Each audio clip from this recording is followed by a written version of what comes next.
Assalamu alaikum and welcome to another episode of Dear Masuma with myself, Sana Araji, and our guest Masuma Ja'far. Assalamu alaikum. Wa alaikum assalam wa rahmatullah. How are you today? Alhamdulillah, how about yourself? Alhamdulillah.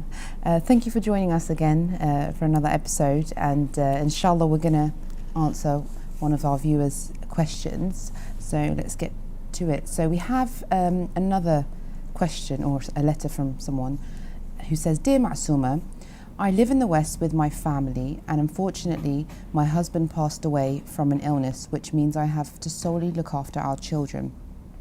I have a small family, alhamdulillah, 2 boys and 1 girl, all of which are under the age of 16. As we live in the West, it can be difficult to teach them how to be a Muslim. My eldest is my son, and he's very impressible at the moment, and it seems that he's starting to neglect his prayers. I know it's only early days as he's 15, but I'm worried that there will be more bad habits to come, and I'm even more worried that this will have a knock-on effect with his younger siblings. What should I do?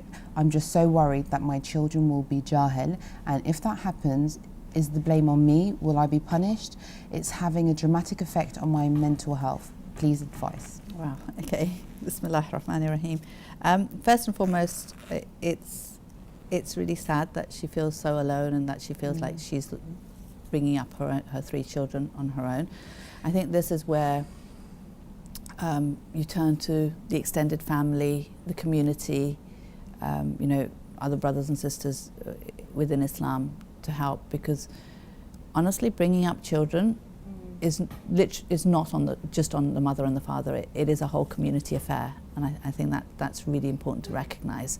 So although she doesn't have her husband, she does have other people there, hopefully that she can turn to, and she should turn to them. And I think a lot of the times we feel like we don't want to burden others, and we need to change the way we look at things. So rather than looking at it as burdening them, look at it as giving them an opportunity to serve Allah through serving His creation. So if she needs help, she needs to ask for it, whether it's from extended family members or from community members, from friends, whoever it is. That's part of the benefits of being a Muslim, is you're one huge family. I think that's really, really important. When it comes to her and her children, it's important for her to keep the lines of conversation open, the doors of conversation open. She needs to make sure that there's constant communication happening, that they're able to come and talk to her about everything and anything. She needs to be the sort of parent who will not lose it if her child comes and tells her something that doesn't sit comfortably with her. Rather, she can actually discuss it with her child, and discuss it in a way where she's not talking at her child, but talking with her child. So actually getting her child, asking the right questions to get her child to think about how they feel about whatever thing that they've brought up is really, really important. She also, at that age, isn't it? It is very, because they're under. Is it like they're in puberty, I guess, and they've lost their father. So it's at that point where, especially with boys, because she no longer has that role model of a male figure, and again she needs to find someone that her boys connect to. So it may be an older cousin, it may be an uncle, whoever it is, because we need role models in our lives, which we can see in front of us. And obviously we have amazing role models from the Masumeen, where she can actually get them to actually look at the stories from the lives of the Aima and think about how they can interpret that for their own lives. But you need physical role models as well, and I think that's really important. She needs to also ensure that she's they're worshipping together as a family. So maybe reciting Jamaat Salah together, doing reciting the Holy Quran together, doing it like a dars together. So rather than getting them to do it, she's doing it with them. I think that's really powerful, because it shows that you're doing what you're telling them to do, and also a family that worships together, their bonds will be much, much stronger. And giving him, do you think, because she has a son that's the eldest, giving him kind of that man of the house responsibility. So like he's praying in front of them, he's leading the salah, giving him being the imam of the Jama'ah. Maybe that might help him with his confidence, with his his own identity. Sure. For sure, it would really help with his confidence, and also it allows her to check his salah, make sure he's reciting it correctly and so forth. It will give him more focus because now he's leading the family, and because he doesn't have a father, then he would take that man of the house role as well, which is important. Of course, and also then he realizes that what he does affects his siblings as well, and not only his siblings but his mother as well, because now he's leading them in salah, and in the same way he will be leading them in life as well. So it's very subtly putting that thing in his mind, but without putting the pressure or the burden of actually being the man of the house. So I think that's really important. A lot of the times, I think in this sort of situation, the mother will go to a sheikh or a maulana to ask him to talk to her sons. Okay. I don't know necessarily whether that's the best way, because again it depends on whether he connects to that maulana or that sheikh. So if the maulana is really old, the son may not connect to him. So it may actually be more beneficial for him to talk to someone who is more his age, maybe a older cousin, who's got his head screwed on correctly. Okay, yeah. Because a lot of the times, when you send your son to the maulana or the sheikh, who's a lot older, you think you've done your bit, but that child's probably not taken anything away because they themselves have stopped listening. So it's not because the maulana's not doing the right thing, it's because they've not connected to the maulana and they've just, they just stopped zoned listening. out. Exactly, zoned out. Okay. Yeah. So I think that's important to recognize as well. She talks about the fact that he's only 15 and it's early days. I would actually disagree, because he's baligh at the age of 15, so it's important that he is doing the wajibats and ensuring that he's fulfilling his duties to God, because you can't we have we have in our mind that you become an adult at the age of 18 because that's what the West has taught us, whereas in Islam it's when you become baligh you're responsible for your duties. So at the age of 15 I'm sure he must be baligh.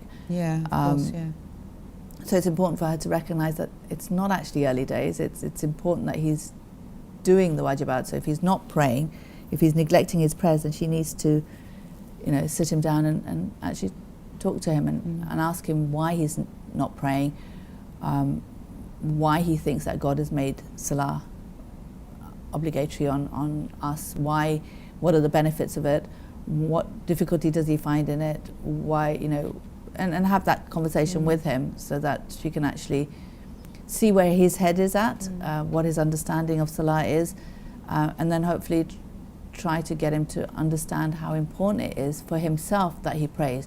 Because again, it's, we think we're doing God a favor by praying, but it doesn't make God a bigger God because Masuma prays, or it doesn't make him a lesser God because Masuma doesn't pray. It's me that is affected. If I don't pray, then my soul is not being fed, and therefore I will be the one who becomes ill and unhealthy. In the same way, it's like if I don't eat, I'm not doing God a favor, or if I eat or don't eat, it's my body that will be affected. But because I see the benefits of eating, or I see the ills of not eating, then I will eat even when I don't feel like eating, because I know I have to, otherwise I will get weak and I will get ill and so forth. Whereas I don't see it in the physical realm, the benefits or the ills of praying or not praying, and therefore I don't give it the value that it deserves. Exactly, and there could be other factors like should she restrict his time outside of the home, his friendship groups, like his technology, because obviously they've gone through a big change, a grieving time, and a lot of children try and rebel when these things, because they don't know how to deal with grief. So how should she kind of monitor him? Should she give him a restriction of how many, how long you can be out, who you're with, what type of things can she also do? Because it might not just be Salah and Quran, that's within the home, but there are environmental factors that also... I think if you're looking at, he's 15 years old, so to actually sort of clamp down on him with restrictions may not work. Okay. She needs to know who his friends are. That's Okay. really, really important, that he has the right friends, because they have a huge effect on, sort of pulling him one way or another. So that's really, really important. And obviously, if she is expecting him at home at a certain time or restricting his time, she needs to explain to him why. So rather than just sort of saying to him, okay, you can't go out at this time, or you can't do this, or you can't do that, it's a matter of, I need you to be home at this time because otherwise I will worry. Okay. Or I need your help with your younger siblings. So it's sort of explaining why she's putting those restrictions, rather than just putting those restrictions with no explanation, or putting those restrictions to try to force him into a way of acting which won't work at this age. Okay. So it's actually having those conversations again, where she's trying to treat him like an adult, because he is an adult. In Islam, he is an adult. So actually talking to him as an adult, getting him on board as her partner in bringing up the other children, Okay. because she doesn't have a husband, so he needs to help her with that, without putting too much burden on him, so he doesn't lose out on his childhood in a way, sort of thing. I think that's really, really important. Again, I think she needs to role model what religion is. She needs to role model how to, behave as a Muslim, and her children need to see that in action rather than just words. Okay. And in a way, although it sounds really mean, it's actually easier when you're one parent, because you're totally in control. Yeah. No, It's very difficult because all the burden is on you, but at least you're on the same page, because there's no one else to argue with. Yeah. Usually when you have when you have a husband or a spouse, they have a different way of thinking and looking at things, and you may be on different pages, and that becomes very difficult as well.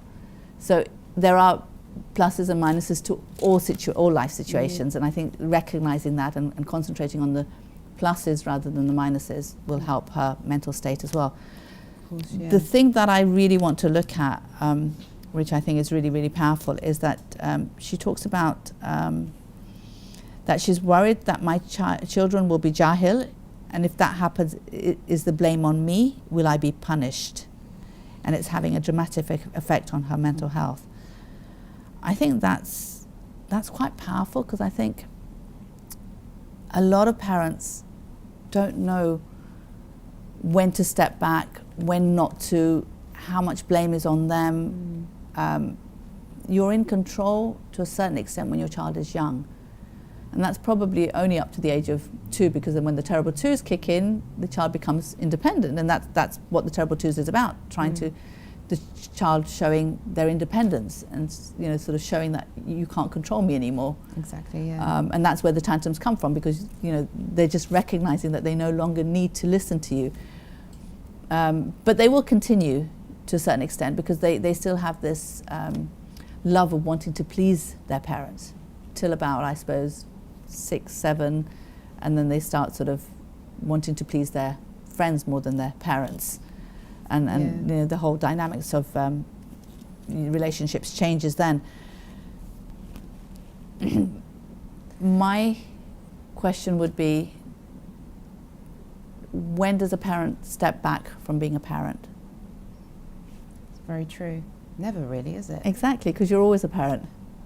You can't stop being a parent, even when they're in their 30s, 40s. If you're still alive, you're still their parent. If you knew your child had some sort of illness, your motherly instinct would kick in, and it wouldn't matter what age they were, you would be there to help them through that illness. Yeah. So in the same way, when it comes to religion, if they have a spiritual illness, your motherly instinct should kick in, and you would want to help them through that spiritual illness as well. So I don't think there ever comes a time where you stop telling your children to do wajib and stay away from haram. I think that as a parent will always be there.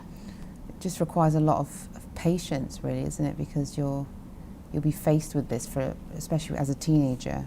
You'll be faced with so many ups and downs, and it will be a bit of a roller coaster, but you're saying to kind of just persist, and the consistency. Yeah, very, very important with the child. Yeah, it's very, very important that you the consistency is there, and it's not just in what you're telling them, but the way you're acting as well is really, really important. I think children pick up on that.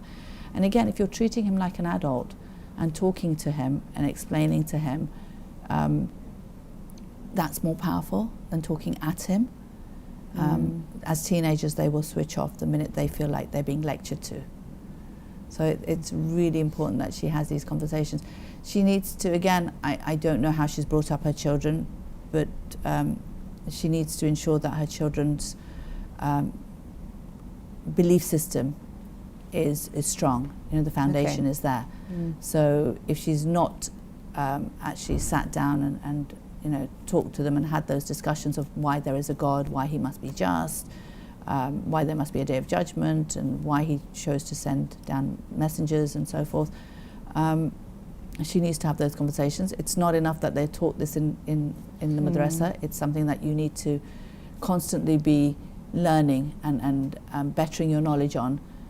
It's a constant journey of knowledge, which starts from a very young age and goes on through your whole adult life. So even, you know, within her own life, she should be questioning these things and reading and learning more about her belief system and her understanding of the belief system. Because again, this is why we're told that you can't do taqleed when it comes to belief. You can only do taqleed, follow a marja, when it comes to the do's and the don'ts.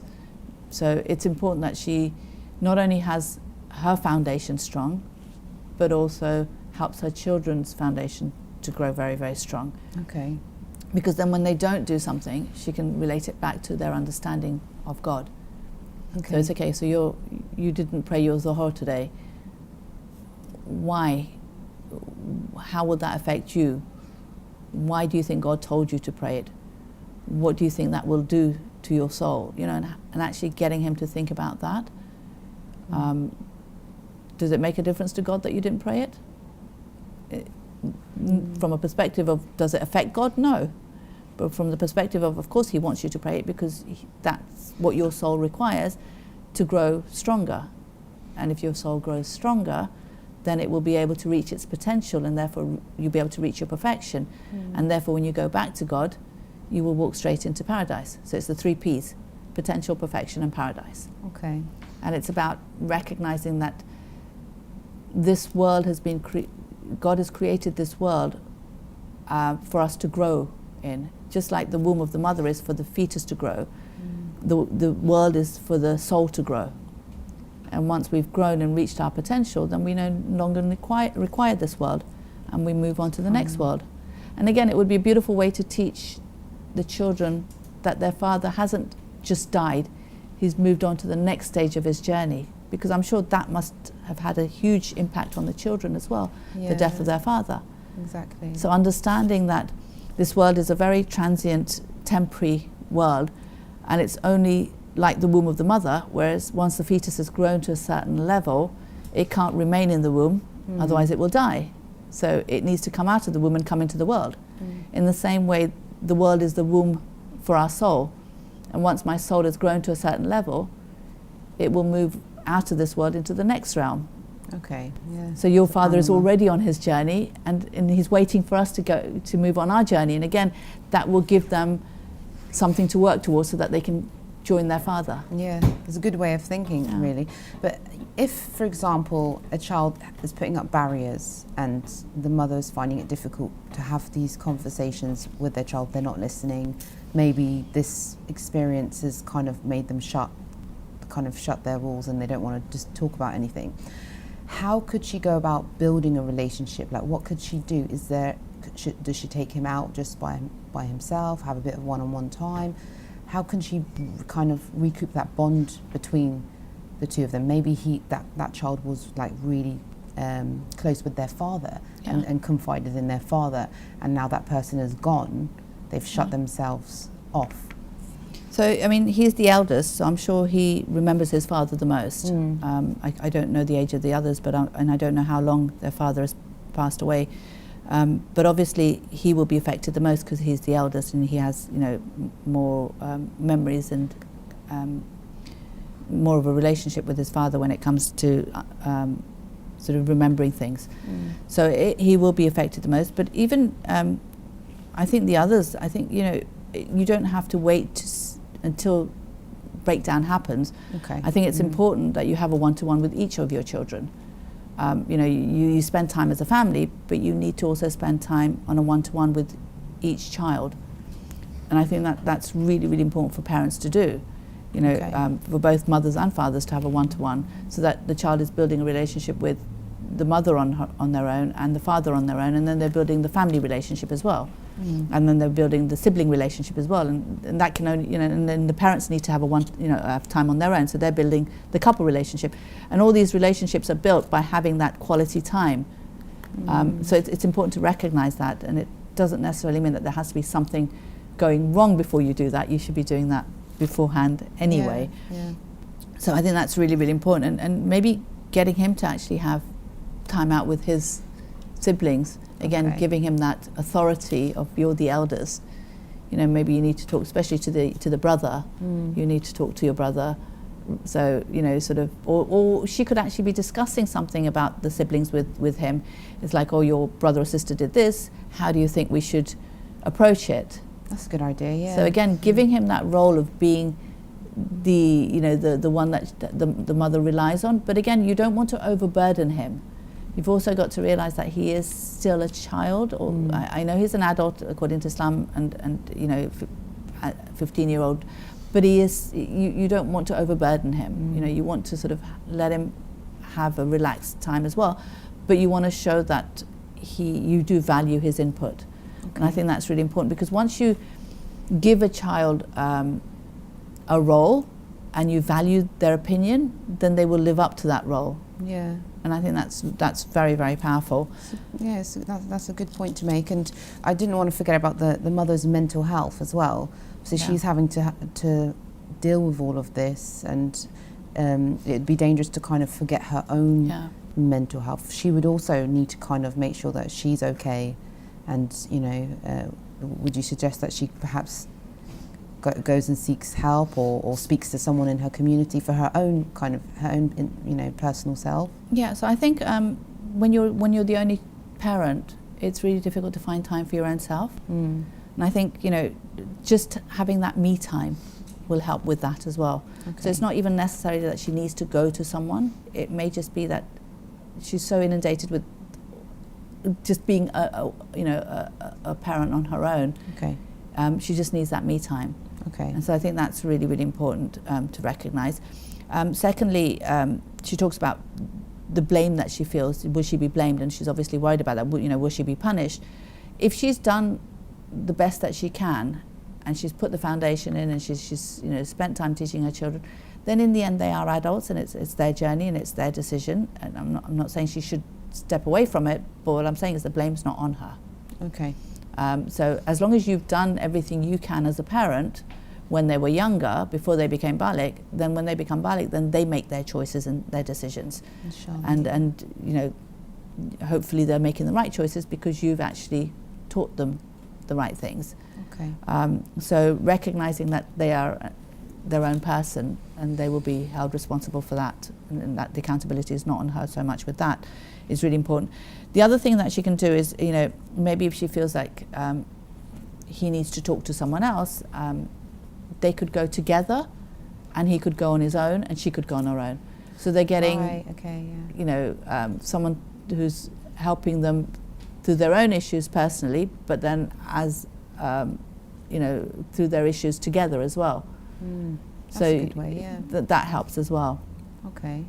So then they both understand each other's kind of problems, so the son can see what the mother is struggling with, and vice versa. And when you're on your own, you actually understand your own problems and your own way of looking at things. So you're working on your own self, but then you're also working on your relationship with your parent or with your son. So it's really important to recognize that you not only need to talk to someone on your own, but you also need to talk to someone when you're having issues with someone else, with that person there as well. So that helps as well. No, that's great. Thank you so much, Masuma.